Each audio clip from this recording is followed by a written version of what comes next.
What's your problem?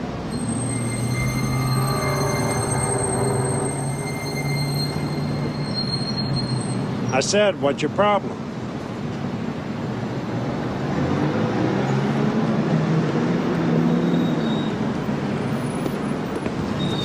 How are you today, sir? Okay, how's it going? Fine, thank you. Thank you, sir.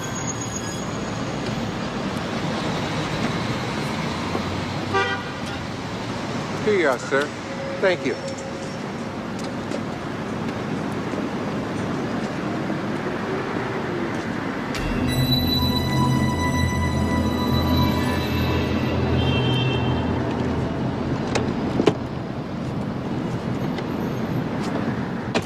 Do you think the film has still some relevant social commentary? Oh, that's never ended. That's still with us. They Live is a documentary about what's going on now. Relevance, of course, yeah. This equation has four factors, a little bit of multiplication. So you've got a thing on the left, CO2, that you want to get to zero. And that's going to be based on the number of people, the services each person's using on average, the energy on average for each service, and the CO2 being put out per unit of energy. So let's look at each one of these and see how we can get this down to zero. Probably one of these numbers is going to have to get pretty near to zero. That's back from high school algebra. But let's take a look. First, we've got population. The world today has 6.8 billion people. That's headed up to about 9 billion. Now, if we do a really great job on new vaccines, healthcare, reproductive health services, we could lower that by perhaps 10 or 15%. What? Bro, what are you talking about, man? It's all complete bullshit. It's an illusion.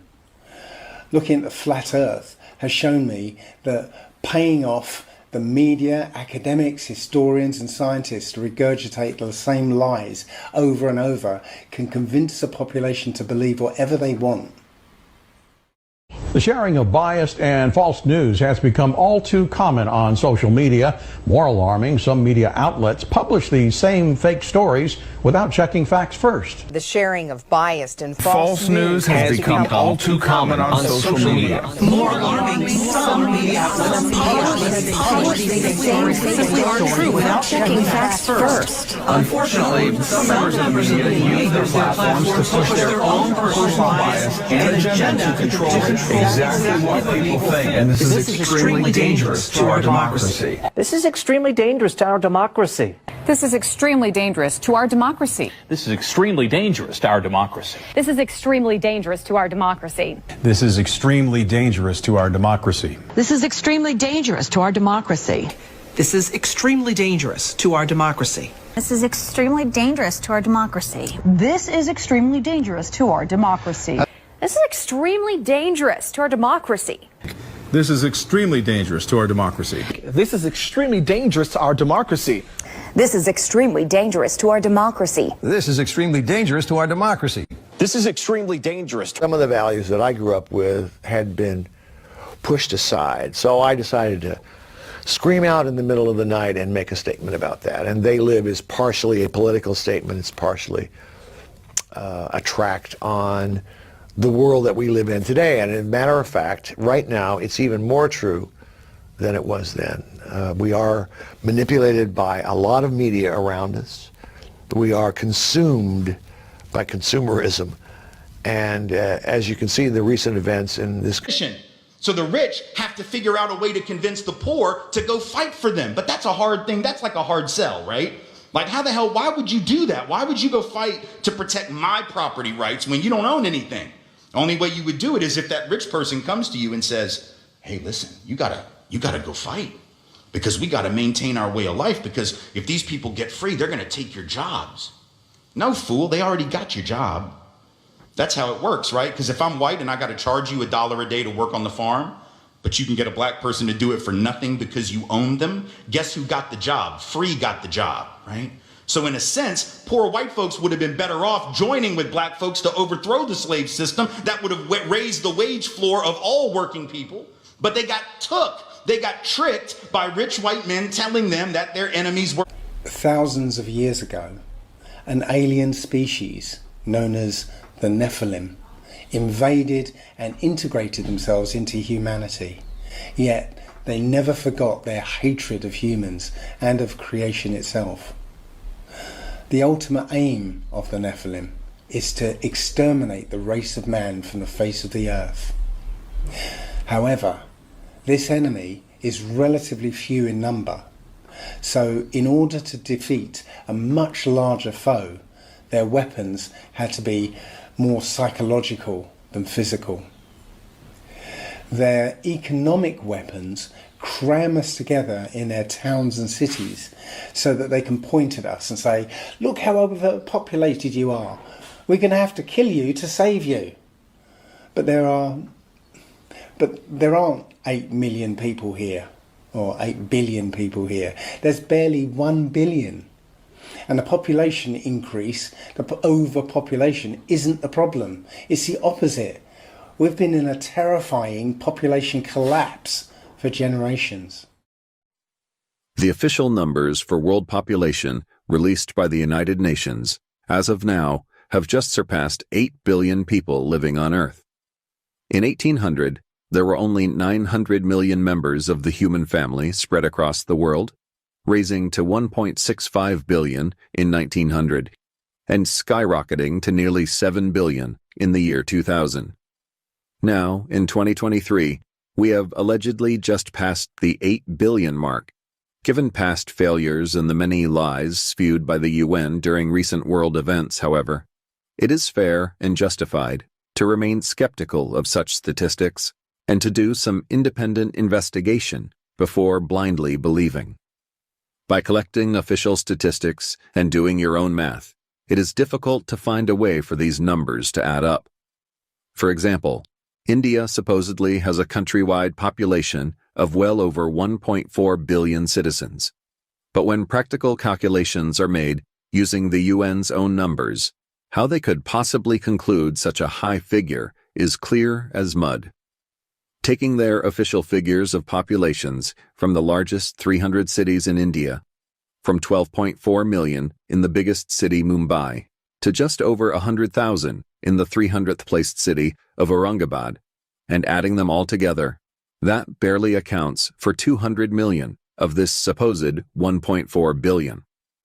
If all the 300 places with the largest populations in India taken together only account for 200 million people, it is statistically and geographically impossible for there to be another 7 times this number mysteriously hiding out in the remaining small towns and villages with populations all lower than 100,000. A similar situation occurs when adding up the official figures for the entire world's 300 most populated cities. Taking the UN's own official statistics from 24.1 million in the world's largest city of Shanghai, China, to only 361,000 people in the 300th largest city of Beirut, Lebanon, the combined figures only come out to approximately 1 billion people. Even after adding all the statistics calculated for surrounding metropolitan and suburban housing areas around each city, the total only amounts to around 1.5 billion. Where are these other alleged 6.5 billion people hiding? Being generous, independent analysts have estimated at most another billion people could possibly be spread out across the world's rural countrysides, still putting the actual number well below 3 billion. The likely reason for these exaggerated statistics is that governments are incentivized to lie about population figures in order to collect more money for social programs. Then, by raising population figures to shocking levels, fear is created in the minds of the masses, and they are even more easily able to control and sell us on expensive, enslaving solutions. This hoax has resulted in billions of dollars spent fighting the phantom of so-called overpopulation, and led to many inhumane population control programs. In reality, however, if everyone were all squeezed into a population density of 27,000 per square mile, which is comparable to New York City, 8 billion people would only fill up the state of Texas, leaving the entire rest of the world uninhabited. Thus, the idea that Earth is dangerously overpopulated and governments need to take drastic measures to combat the issue is another paper tiger attempting to scare us into submission.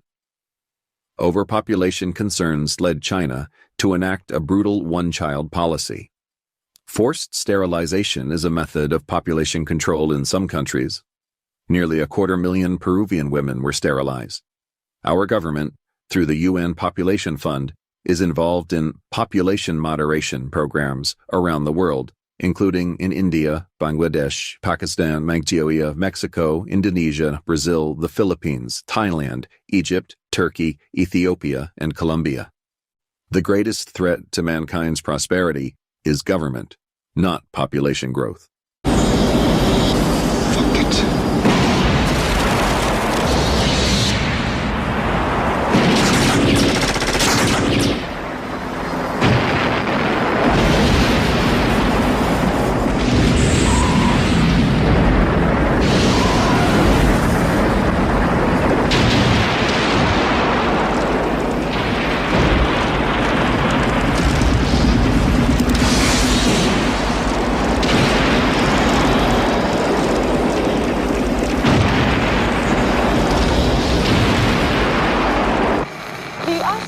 Give a press conference and how to buy a sailboat as prime news. Like shit. I'm on it. What's wrong? All the sex and violence on the screen has gone too far for me. I'm fed up with it.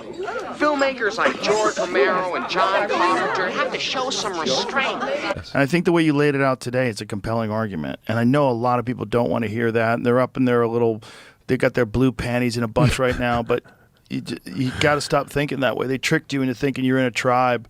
They don't give a fuck about you. The tribe's not real. You're not really in a tribe. They're using the fact that they've got you in a tribe to manipulate you so that they can keep doing what they're doing right now, which is siphoning off money, having incredible power. And the more power and more money and more control over you they have, the better they can keep doing this. And that's what they want. Yeah, that's exactly right. Yeah. And that's the big threat that this administration poses. That's a big threat that was essentially Doge has found the coffin where the vampire sleeps. Yeah, there's a lot of vampires. Yeah, I mean, but we're disturbing the nest. The nest, yeah. Yeah. We're kicking the hornet's nest. Yeah, like big time. And I mean, we're reprogramming the matrix.